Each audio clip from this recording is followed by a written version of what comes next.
Indian movies హిస్టరీలో debut మూవీతో రికార్డులు కొల్లగొట్టిన సినిమాలు కొన్ని ఉండగా 4 ఏళ్ల క్రితం వచ్చిన ఉప్పెన మూవీ ఆల్ టైమ్ రికార్డులను ఓపెనింగ్స్ పరంగా అలాగే లాంగ్ రన్ లో సొంతం చేసుకుని సంచలనం సృష్టించింది. ఇప్పుడు ఆ సినిమా రికార్డులను బ్రేక్ చేస్తూ బాలీవుడ్ లో చిన్న సినిమా సయ్యారా సరికొత్త రికార్డుల ట్రెండ్ ను సృష్టిస్తూ బాక్సాఫీస్ దగ్గర ఇప్పుడు ఏకంగా 6 రోజుల్లో ఏకంగా 200 కోట్ల గ్రాస్ మార్కును అందుకొని సంచలనం సృష్టించింది.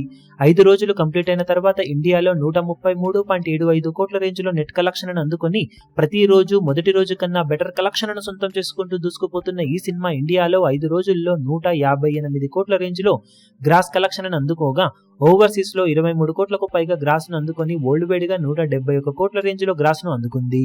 ఇక 6వ రోజు మరోసారి ఎక్సలెంట్ గా ట్రెండ్ చూపించి ఇండియాలో మరోసారి 20 కోట్లకు పైగా నెట్ కలెక్షన్ అందుకోగా వరల్డ్ వైడ్ గా సినిమా బాక్సాఫీస్ దగ్గర 6వ రోజు సాధించిన కలెక్షన్లతో 200 కోట్ల గ్రాస్ మార్కును దాటేసి ఇండియన్ మూవీస్ లో డెబ్యూ మూవీతో ఫస్ట్ 200 కోట్ల గ్రాస్ మార్క్ అందుకున్న సినిమాగా సంచలన రికార్డుని ఇప్పుడు నమోదు చేసింది. సినిమా ఊపు ఇప్పటితో ఆగే అవకాశమే లేదని చెప్పవచ్చు. లాంగ్ రన్ లో అవలీలగా 400 కోట్ల నుండి 500 కోట్ల రేంజ్ గ్రాస్ మార్కును మినిమం వసూలు చేసే ఛాన్సెస్ ఉన్నాయి సినిమాకు. ఆ రేంజ్ లో బాక్సాఫీస్ దగ్గర ఊచకోతకొస్తూ దూసుకుపోతున్న ఈ సినిమా ఫైనల్ రన్ లో ఏ రేంజ్ లో కలెక్షన్ల బీభత్సం సృష్టిస్తుందో చూడాలి. ఈ వీడియో మీకు నచ్చినట్లయితే లైక్ చేయండి, షేర్ చేయండి, ఛానల్ ను సబ్స్క్రైబ్ చేయడం మాత్రం మరవకండి. ఏ చిన్న అప్డేట్ ను మిస్ అవ్వకూడదు అనుకుంటే బెల్ ఐకాన్ ను ప్రెస్ చేయండి.